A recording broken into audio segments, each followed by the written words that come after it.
Welcome to this presentation. This week we'll be talking about exceptionality. What is the agenda for today? We'll be talking about labeling. We'll be talking about grouping, the consequences of grouping, how to teach exceptional students, and takeaways. Remember, every mother thinks their child is exceptional. Every child is exceptional, and it's your job as the teacher to bring out those exceptional qualities in them. So let's start off with a question for today. Think about your school. What memories stand out for you? I want you to really sit down and think about your school experience. What one memory stands out for you? Okay. Now, as you think about this experience, I want you to classify this memory, whether it's a good memory or a somewhat not so good memory, right? Many people's early experiences of school or a specific memory stay with them even into their adult life. They think about when teachers call them bad names or when they were humiliated by a bully in school, or sometimes it's positive things like winning an award or other things like that. The point is that what happens in school stays with you for the rest of your life.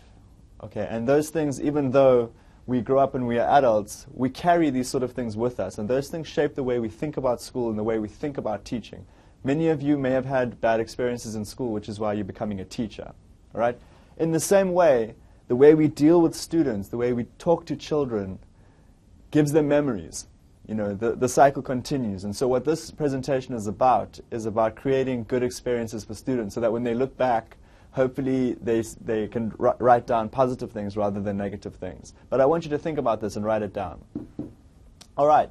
So what is exceptionality? Exceptionality is when we talk about different types of students. Remember, this idea of treating students equally is actually doing them a disservice. We have to figure out what each student needs and meet them where they are. Remember the 7 principles of multicultural education? Principle number 1, meet students where they are. To do that, you need to know who and what they are, what their challenges are, what their exceptions are.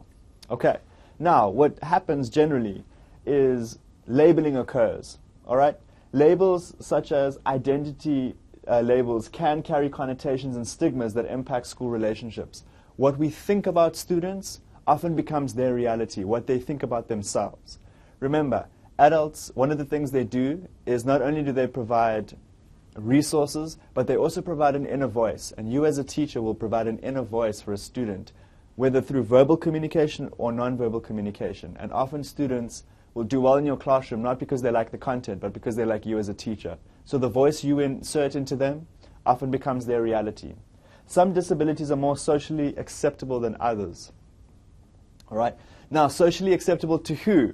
To the system of education, right? To the school system. Many school systems are very rigid. They don't allow for students that somehow fit outside of their box.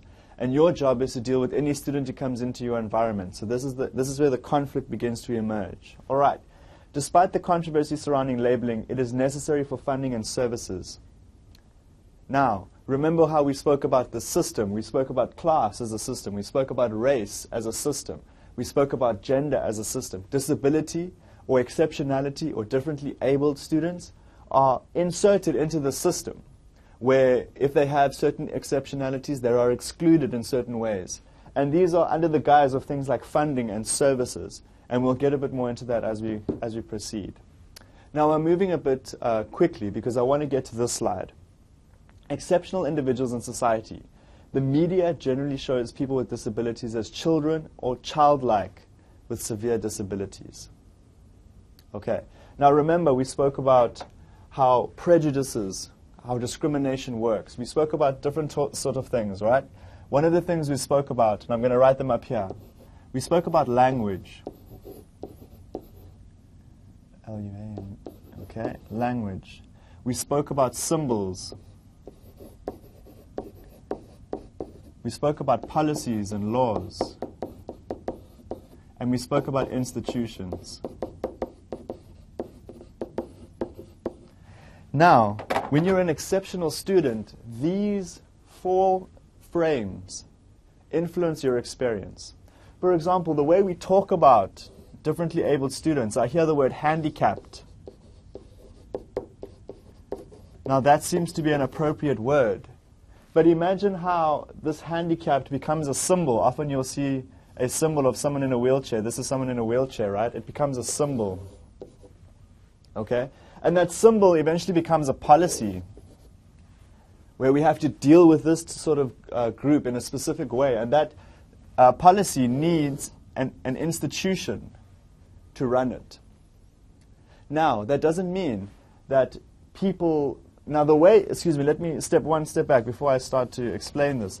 That doesn't mean that people who are differently abled don't need certain services. But when we start off with labeling them in specific ways, it begins to inform the way we treat them. A handicapped person, it sounds different to when we call someone differently abled. Okay? So the way we frame them is the way we treat them. All of this is how we treat them. And how we treat them begins to be what they expect from themselves.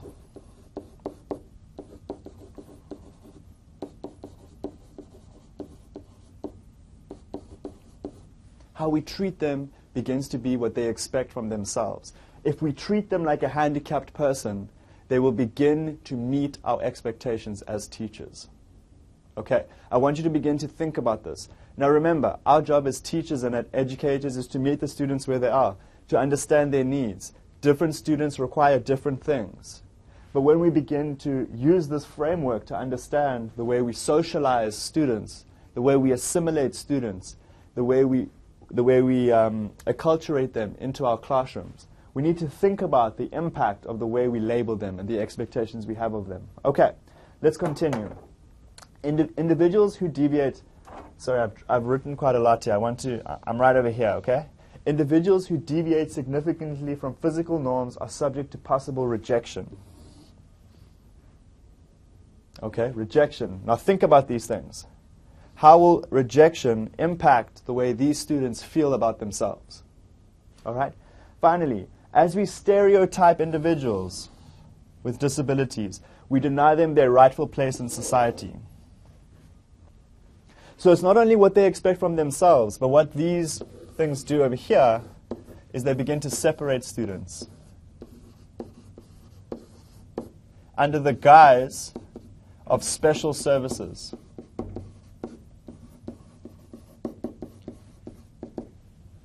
Under the guise of special services, we begin to exclude students because they do not fit into our norm. Now, this is something that begins to really take shape as we go along and we look at schools. The failure to provide adequate educational and vocational opportunities for individuals with disabilities may preclude the possibility of social and economic inequalities. What this is basically saying is that the more we exclude people who are differently abled, I do not agree with this word in the literature called disabled. There's no such thing as a disabled person. There's such a thing as a differently abled person. Everyone can do something.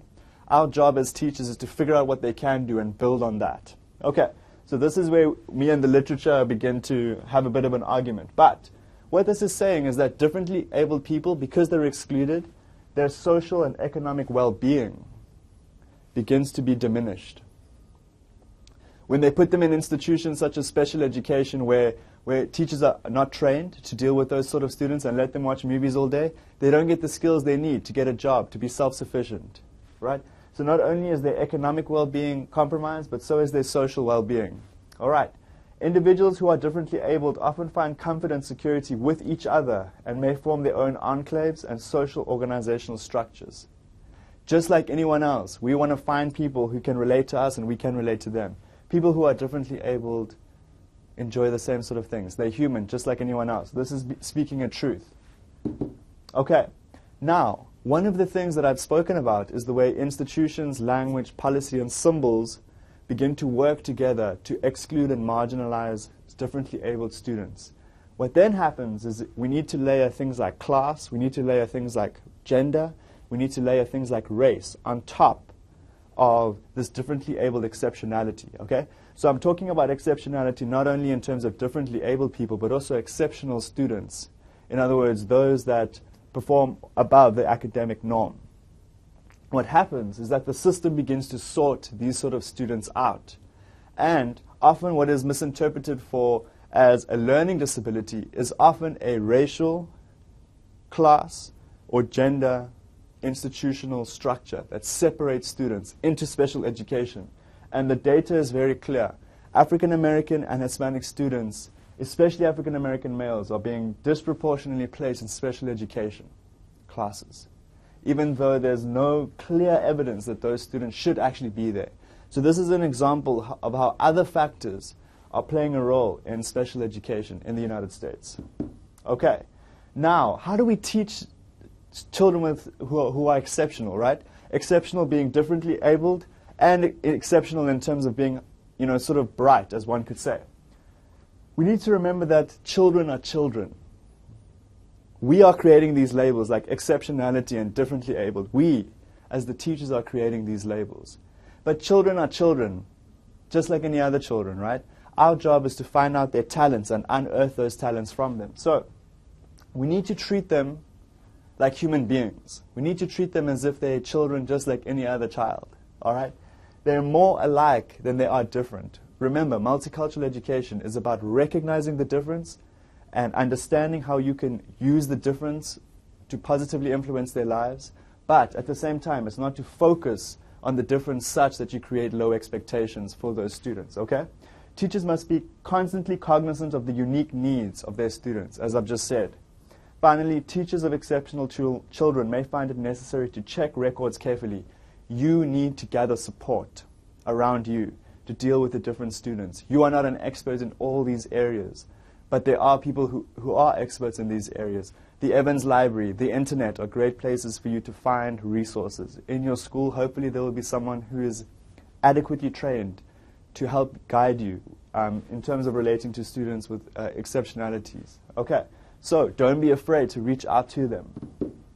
Now, there are 3 types of needs for exceptional students. Now, I could replace exceptional, and in fact I will, and say there are 3 types of needs for all students, right? There are 3 types of needs for all students. Remember, multicultural education is about recognizing the differences. I'm not crossing out exceptionality because I'm trying to say that it does not exist. But what I'm saying is if you're a good teacher, you're applying these 3 principles anyway. Okay? So, children are perceptive and sensitive to nonverbal communication and hidden messages. I hope you're remembering some of the principles of multicultural education, the verbal and nonverbal communication, right? Teachers can facilitate acceptance of a child in a classroom by exhibiting an open and positive attitude. This sounds like something you should be doing in your classroom anyway, okay? Freedom to grow. Students with disabilities need acceptance, understanding, and freedom to grow. I think the right word would be human beings. Human beings need acceptance, understanding, and freedom to grow. I hope I'm making my point. Okay, what are the takeaways from this presentation? There's no such thing as a disability. Only people who are differently abled. All right? We as teachers need to figure out how we are going to ensure that these students can thrive in our classrooms, regardless of who they are. If they're blind, we make a plan. If they're deaf, we make a plan. If they cannot walk, we make a plan. Because that's our job as teachers. We need to be motivated to reach those children where they are, as if they were our own children. All right. Teachers' perceptions, expectations matter. Teachers, though, they can succeed. All right. If your child had a learning disability, for example, if your child had some kind of challenge, you would be spending all your energy making sure that that child could learn in some way. If you're a teacher, there's no such thing as I can't teach this child. Otherwise, you shouldn't be in the classroom. All right. Finally, find support, stay committed, and reflect on your practice. Reflect on how your strategies are working and find support systems around you. Teaching is not an individualistic profession. It's about collaboration. Find people who are passionate about the profession. Find people who are knowledgeable about these certain issues. Connect with them, learn from them, and build from there. I look forward to seeing you next week.